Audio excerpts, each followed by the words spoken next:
शुभ संध्या। संस्कृत व्याकरण कक्षां प्रति सर्वेषां स्वागतम्।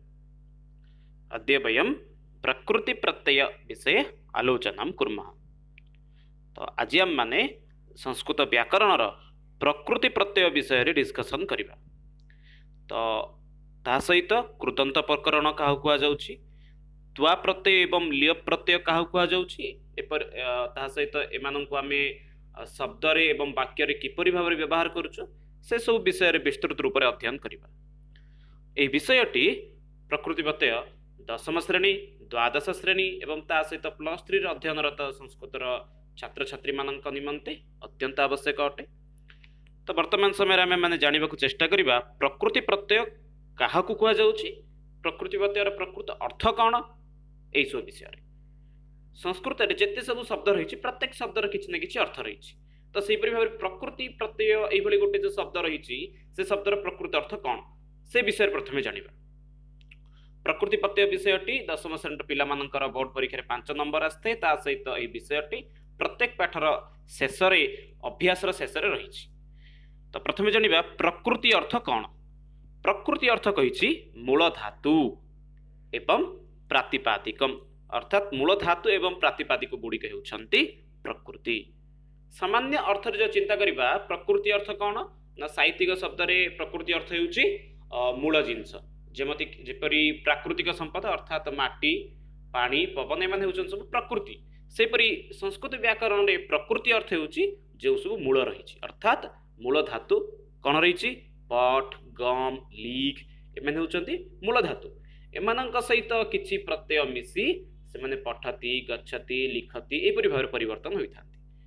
सेपरि प्रातिपादिकम, प्रातिपादिकम अर्थात हेउची शब्दर मूल रूपटी, जेपरि रामः हरिः श्यामः बालकः एमाने समस्त हेउछंती प्रातिपादिक।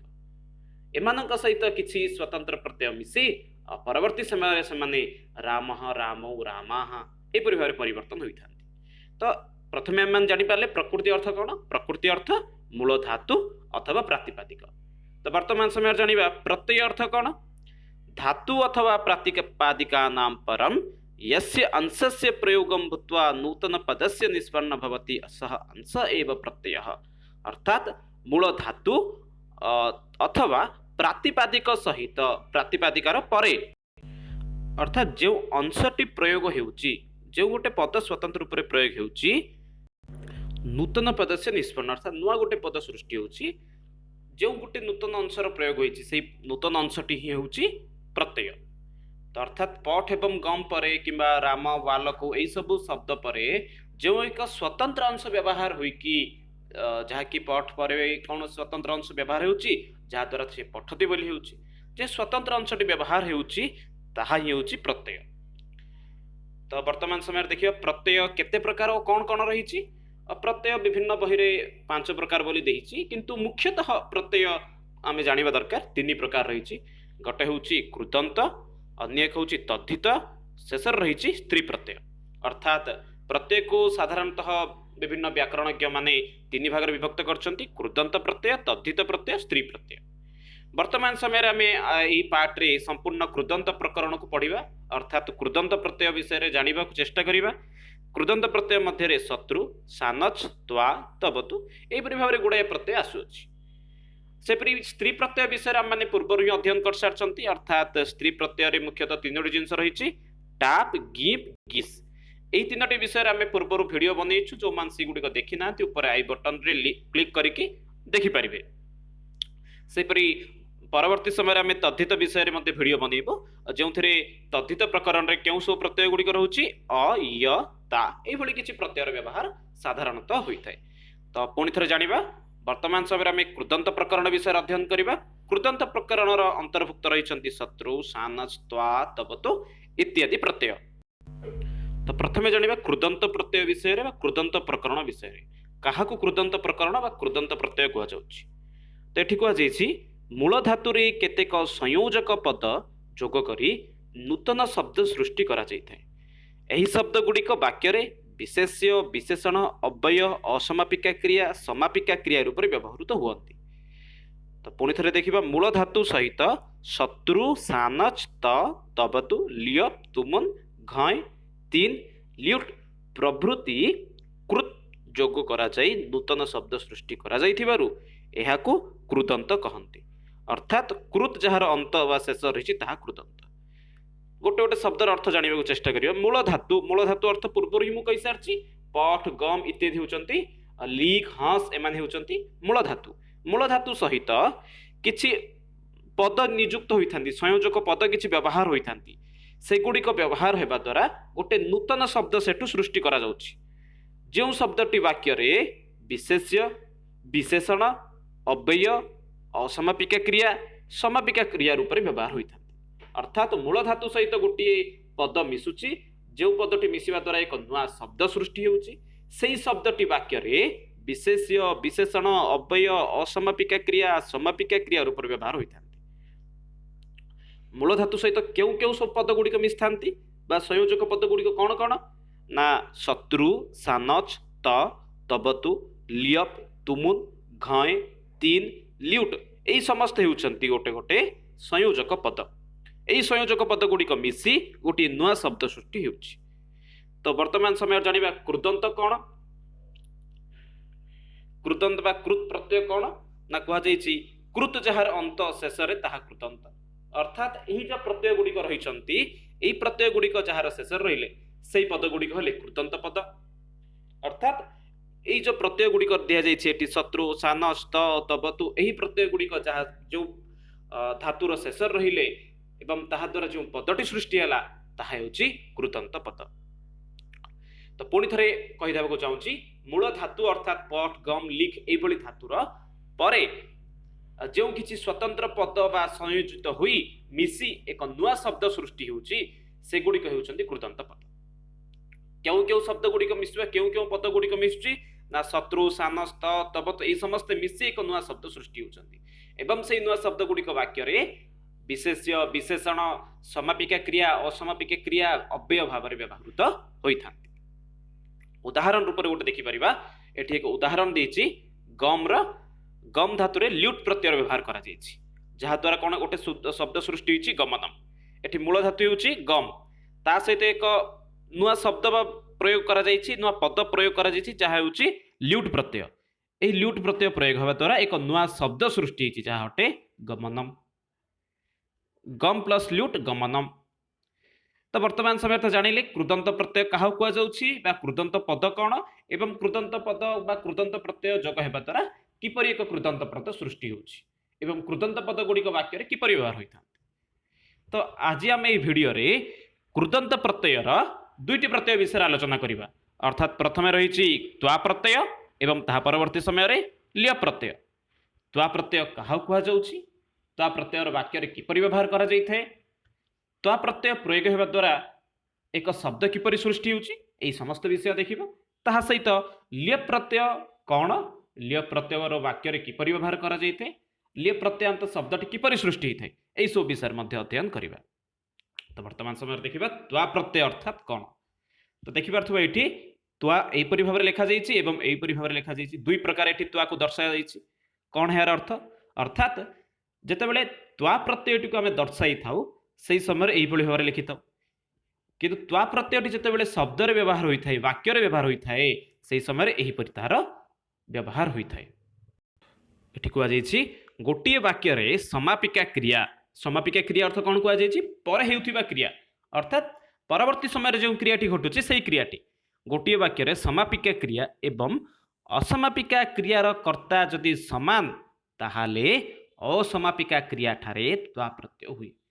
अर्थात गोटे वाक्य रही से वाक्य रे चिंता करिबा आमे उदाहरण मध्ये एठी गोटे वाक्य देछि रामः खादित्व विद्यालय मगच्छत ए वाक्यटा को आमे जो धरिबा ताले एठी कोन कुआ जाइछि ना एही वाक्य रे दुईटा क्रिया अछि गोटे होछि समापिका क्रिया आ गोटे होछि असमापिका क्रिया।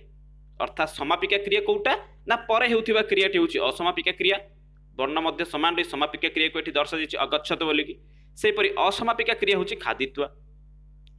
तो कौन कह जाइए ना गोटे वाक्य रे दीटा क्रियापद थिबो किंतु उभय क्रियापदर कर्ता जणे थिबो एठी देखि पारथुबा एठी राम जणे ही होची एठारे कर्ता सेही क्षेत्र रे त्वा प्रत्यय होइथे केउठारे होइथे ना असमापिका क्रिया पाखरे होइथे पुणी थरे कहि दउची गोटे वाक्य रे दुईटी क्रियापद रहिथिबे जेपरि एठी रहिछि अगच्छत खादित्वा दुईटी क्रियापद रहिछि एवं ताहा सहित कोन कहिछि केउठारे हबो त्वा प्रत्यय ना असमापिका क्रिया निकटरे ही त्वा प्रत्यय होइथाय जेपरि खाद धातुर खाद क्रियापद रहिछि सेठे त्वा प्रत्यय व्यवहार होई खादित्वा बोली एक शब्द सृष्टि होइछि भला भाबरे पुणी थरे उदाहरण टिको देखिबा वाक्य गोटे कोन दिया जाइछि राम खादित्वा विद्यालय मगच्छत एई वाक्य रे राम हेउछि कर्ता तो कोन कहै जाइछि गोटे वाक्य रे दुईटी क्रियापद एठी खादित्व एवं अगच्छत दुईटी क्रियापद अछंती एमानक सहित कोन कहै जाइछि ना कोन थिबो एई उभय क्रियापदर कर्ता जणे राम ही एठारे कर्ता रहिछि ता सहित कहिछि त्वा प्रत्यय कहा निकटरे हेबो ना असमापिका क्रिया निकटरे ही त्वा प्रत्यय व्यवहार हबो अर्थात एठी असमापिका क्रिया किए रहिछि ना खादित्वा तो पुणी थरे देखुछि कहि दउछि एठारे खादित्व असमापिका क्रिया अटे प्रथमे खाइबा काम सारी द्वितीय रे से कोन करछि विद्यालय को जीवा काम करूछि एनु समापिका क्रिया संपन्न होइछि उभय क्रियापदर कर्ता जणे राम अटे तेनु पूर्व काल रे अर्थात प्रथमे घटुवा क्रियापद निकटरे त्वा प्रत्यय व्यवहृत होइछि सबुटु मुख्य जिंस रहिछि त्वा प्रत्ययांत पद गुड़िक अव्यय पद अटंती अर्थात जो प्रत्यय गुड़िक त्वा प्रत्यय व्यवहार करा जाइते जो शब्द गुड़िक त्वा प्रत्यय व्यवहृत करा जाइते सेही पद गुड़िक कोन अटंती ना अव्यय पद अटंती तो आगु देखिबा साधारणतः दृष्ट्वा श्रुत्वा पठित्वा खादित्वा गत्वा हसित्वा ज्ञात्वा एपरि किछि शब्द रहिछि ओडिया जब देखिबा देखि सुनी पढ़ी खाई जाई हसी एई सब गुड़िक प्रत्यय एई सब शब्द गुड़िक हेउचंती बा एई सब अर्थ जदि बुझाउछि ताहाले सेठारे त्वा प्रत्यय होइथाय अर्थात देखि सुनी पढ़ी खाई जाई एपरि जदि किछि अर्थ बुझाउछि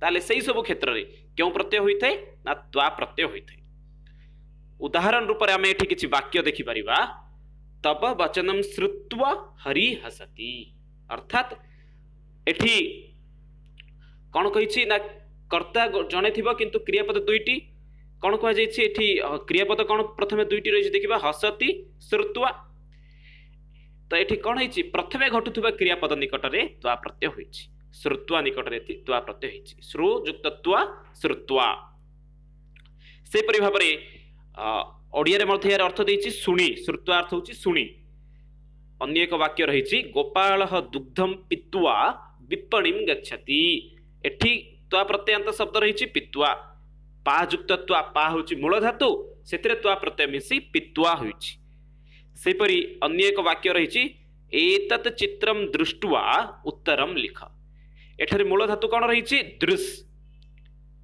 प्रत्यय त्वा प्रथमे संपन्न हेउथिबा क्रियापदटी कोन अछि ना दृष्ट्वा एनु दृश् युक्त त्वा दृष्ट्वा दृश् क्रियापद सहित त्वा प्रत्यय मिसी दृष्ट्वा शब्दटी निष्पन्न होइछि परीक्षा रे साधारणतः केवल प्रत्यय गुडी को पचारि थाए जेपरि कि श्रु प्लस त्वा कोन होइथाय श्रुत्वा एपरि वाक्य रूप रे प्रायतः पचारि नथे एनु हम माननकु एई सब क्रियापद गुडी को क्रियापद सहित प्रत्यय गुडी को भल भाबरे मन रखिबा दरकार सेपरि अन्य एक शब्द रहिछि पठित्वा पठ पठित्वा पठ युक्त त्वा पठित्वा प्रथमे पठन क्रिया हेउछि ताहा परे कोन हेउछि ना कहिबा क्रिया हेउछि एनु प्रथम संपन्न हेउथिबा क्रिया निकटरे ही त्वा प्रत्यय होइते पठ युक्त त्वा पठित्वा सेपरि उक्त्वा वद युक्त त्वा उक्त्वा हसित्वा हास युक्त त्वा हसित्वा पुनि थरे पढुछि मन देकी समझ देखिबा पठ युक्त त्वा पठित्वा वद युक्त त्वा उक्त्वा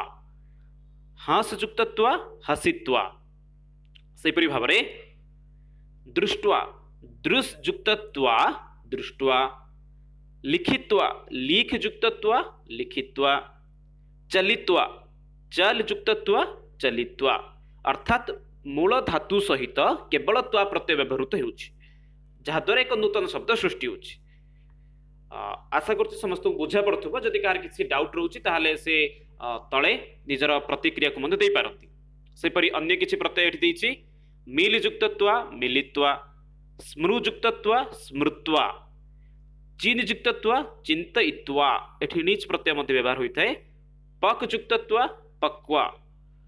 क्रियुक्तत्वा कृत्वा, दायुक्तत्वा दत्वा, ज्ञायुक्तत्वा ज्ञात्वा, श्रुयुक्तत्वा श्रुत्वा, क्रीणयुक्तत्वा कृत्वा। अर्थात पुणी थे पढ़ी पढ़ी जाऊँ गोटे गोटे मिल धातु सहित त्वा प्रत्यय व्यवहृत हो एक नूतन शब्द सृष्टि है जहाँ हूँ मिलित्वा। सेपरी स्मृ धातु सहित त्वा प्रत्यय व्यवहार होती नुआ शब्द गोटे सृष्टि है स्मृत्वा। चिन सहित त्वा प्रत्यय व्यवहार हो चिंतयित्वा बोली एक शब्द सृष्टि होती। सेपरी भाव में कौन कहुई ना परवर्ती शब्द रही पक्वा कृत्वा पक्वा। पक धातु सहित त्वा प्रत्यय व्यवहार होता है कि पक्वा बोली गोटे शब्द सृष्टि होती। सेपरी कृ धातु सहित त्वा प्रत्यय व्यवहार हो कि कृत्वा बोली एक शब्द सृष्टि है। दा प्लस त्वा दा धातु रे त्वा प्रत्यय व्यवहार है एक नुआ शब्द सृष्टि है दत्वा। ज्ञा धातु सहित एक नुआ शब्द प्रत्यय व्यवहार है जहाद्वारा एक नुआ शब्द सृष्टि जहाँ ना हूँ ज्ञात्वा। श्रु धातु सहित त्वा प्रत्यय व्यवहार हुई एक नुआ शब्द सृष्टि है श्रुत्वा। क्रीण धातु सहित एक नुआ शब्द नुआ प्रत्यय एक व्यवहार होती जहाँ ना हूँ त्वा प्रत्यय एक नुआ शब्द सृष्टि होती कृत्वा। सेपरी आउ किछि प्रत्यय रही देखिबा नित्वा। नि धातु सहित त्वा प्रत्यय व्यवहार होगी एक नुआ शब्द सृष्टि है जहाँ ना हूँ नित्वा। सेपरी पत धातु पत अर्थ हूँ पढ़ा अर्थ रे पत धातु सहित त्वा प्रत्यय व्यवहार होगी एक नुआ शब्द सृष्टि है जहाँ ना हूँ पतित्वा। गई धातु अर्थात गाइबा अर्थ रे गीत्वा। त्यज धातु अर्थात छाड़िबा अर्थ रे त्वा प्रत्यय व्यवहार होगी त्यक्त्वा। ईस धातु सहित त्वा प्रत्यय व्यवहार हला एक नुआ शब्द इष्ठ्वा। भू धातु सहित त्वा प्रत्यय व्यवहार होगी एक नुआ शब्द सृष्टि होती जहाँ ना हूँ भूत्वा। सेपली ध्रु प्लस त्वा ध्रुत्वा, क्रीड प्लस त्वा क्रीडित्वा। एपरी भाव में प्रायतः त्वा प्रत्यय गुड़िक व्यवहार होता। तो आशा करछि समस्त को त्वा प्रत्ययटी भल भाव में बुझा पड़ जाइथिबो। वर्तमान समय देखिबा ल्यप प्रत्यय विषय रे। तो एठी मध्ये समान रूप से कहा जाइछि जेपरि कि ल्यप प्रत्यय लेखा जाइथे जेतेबेले प्रत्ययटी को आमे दर्शाई थाउ सेही समय आमे ल्यप बोली लिखि थाउ। किंतु जेतेबेले ल्यप प्रत्ययटी शब्द रे व्यवहार होइथे ताहा सर्वदा य किंबा ज फळा केउठार तो य रूप रे व्यवहार होइथे केउठार तो ज फळा रूप रे अवर्ग्य ज रूप रे व्यवहार होइथे। कौन कही असमापिका क्रिया रे प्र आ परा प्रभृति उपसर्ग अर्थात प्र परा अप सम अनु अब ये जो किसी उपसर्ग रही 21 उपसर्ग रही जदि शब्दर मूल धातुर पूर्व अर्थात क्रियापद जदि उपसर्ग गुड़िक व्यवहार होते अन्यथा नमस पुरस तिरस यही सब जदि उपपद गुड़िक जदि व्यवहार होती ताहले से स्थान रे त्वा प्रत्यय स्थान रे कौन होता है ना ल्यप प्रत्यय होता है। यदि से सब प्रत्यय गुड़िक से सब उपसर्ग गुड़िक जदि क्या पूर्व अच्छी क्रियापद पूर्व अच्छी ताहले सेठारे त्वा प्रत्यय स्थान रे ल्यप प्रत्यय होता है। जेपरी एठी एक शब्द रही देखिपा समस्ते आगत्य। पुणी थर देखिपा आगत्य एठारे मध्य समान अर्थ बुझाऊँच। आगत्य अर्थ होची आसी शुणी खाई जेपरी अर्थ आसपरी अर्थ आसी। कौन एठी घटी ना जेहेतु पूर्व कौन रही ना आ उपसर्ग रही गम धातु पूर्व उपसर्ग कौन रही आ उपसर्ग रही एणु एठारे ल्यप प्रत्यय होइछि। जदि आ उपसर्ग व्यवहार होई न थांता ताहले सेठी त्वा प्रत्यय होई थांता। जेहेतु एठारे आ उपसर्ग रही एणु गम धातु पूर्व एणु ल्यप प्रत्यय होइछि अन्यथा त्वा प्रत्यय होई थांता। से भिन्न विषय रही। तो पुणी थरे देखिबा आगत्य रही शब्दटी कौन कही आ उपसर्ग पूर्वर कहार रही ना गम धातु पूर्वर एणु ल्यप प्रत्यय होइछि। पुणी थरे कहूछि त्वा एवं ल्यप प्रत्यय अर्थ समान। जदि क्रियापद पूर्वर बा मूल धातु पूर्वर जदि किए रोचे प्र परा अपसम ये जो 21 उपसर्ग मध्य कौन गोटे मध्य उपसर्ग रोचे अन्यथा नमस पुरस तिरस यही सब जदि उपपद युक्त होउछि ताहाले सेठारे ल्यप प्रत्यय होता है। उदाहरण रूप किसी देखिपर पुस्तकम आनीय आगच्छ जेठी देखिबा आनीय एठारे एक पद कौन रही आनीय एठारे उपसर्ग कौन रही आ क्या पूर्व रही ना नी पूर्व रही एणु एठारे त्वा प्रत्यय स्थान रे ल्यप प्रत्यय होइछि। पूर्व ही कही ल्यप प्रत्यय गुड़िक वाक्य किपरि व्यवहार हुअन्ति ना य एवं ज फला रूप रे। तो एठी य रूप रे व्यवहार होइछि। सेपरि किछि आमे प्रत्यय को देखिबा आनी अर्थ होछि आनी किछि प्रत्यय कौन देखिबा ल्यप प्रत्ययर किछि उदाहरण देखिबा प्रविश्य प्र उपसर्ग बीज धातु एणु एठारे कौन होइछि त्वा प्रत्यय स्थान रे लिय प्रत्यय व्यवहार होइछि जहाद्वारा एक नूतन पदर सृष्टि होइछि जहा नाम होइछि प्रविश्य प्रविश्य अर्थ होइछि प्रवेश करी सेपरि उप उपसर्ग व्यवहार होइके कहिछि उपयुक्त विष युक्त लियप उपविश्य सेपरि प्रयुक्त दा युक्त लियप प्रदाय प्रयुक्त बस युक्त लियप प्रोस्य समयुक्त ची युक्त लियप संचित्य तो आशा करछि समस्त को बुझा पड़थिबो कोन कुआ जाइछि एठी अर्थात उपसर्ग पूर्वरु उपसर्ग जदि रहिछि गोटे शब्द रे शब्द अर्थात हेउछि क्रियापदर पूर्वरु जदि एक उपसर्ग रहुछि ताहाले सर कोन हेउछि त्वा प्रत्यय स्थान रे लिय प्रत्यय होइथै किछु उदाहरण मध्ये एठी दैथिला प्रविश्य उपविश्य प्रदाय प्रोष्य संचित्य एई समस्त हेउछन्ति गोटे गोटे लिय प्रत्यांत शब्द सेपरि आउ किछु उदाहरण देखिबा प्रणम्य अर्थात प्रणाम करी एठी कोन रहिछि उपसर्ग ना प्र उपसर्ग धातु कोन रहिछि ना नम धातु सेपरि क्रियापद कोन रहिछि ना लियप प्रत्यय कोन रहिछि लियप सेपरि आ गुटे रहिछि आगम्य आ युक्त गम युक्त लियप आगम्य सेपरि अन्य एक शब्द रहिछि निसम्य नि युक्त सम युक्त लियप एठारे धातु रूप हेउछि बा क्रियापद हेउछि सम उपसर्ग नि एठारे नि उपसर्ग व्यवहार होइछि एनु एठारे कोन होइछि लियप प्रत्यय व्यवहार होइछि सेपरि प्रयुक्त आप युक्त लियप प्राप्य अभियुक्त धा युक्त लियप अभिधाय एपरि भाबरे एठारे किछि कृदंत पद देइछि सेगुडी होउछन्ति लियप प्रत्यांत काहेकि लियप प्रत्यय होइछि जेहेतु क्रियापद पूर्वरु उपसर्ग गुडिक व्यवहार होइथान्ति एनु सेठारे लियप प्रत्यांत शब्द व्यवहार होइथाय तो आशा करछि समस्त को आज हमर वीडियो त्वाप एवं लियप प्रत्यय विषयटी संपूर्ण भाव बुझा पड़थिबो जदि कार किसी डाउट रहउछि ताहाले कमेंट रे निजर समस्या को जणाई पारंती समस्ते निज निज बहिरु त्वा एवं लियप प्रत्यय शब्द गुडी को बाहर करी लिखि पारंती रहउछि पुणी थरे मिसिबा प्रकृति प्रत्यय बा कृदंत प्रकरण रे आउ एक नवा अध्याय रे रहउछि से पर्यंत जयतु संस्कृतम जयतु भारत धन्यवाद।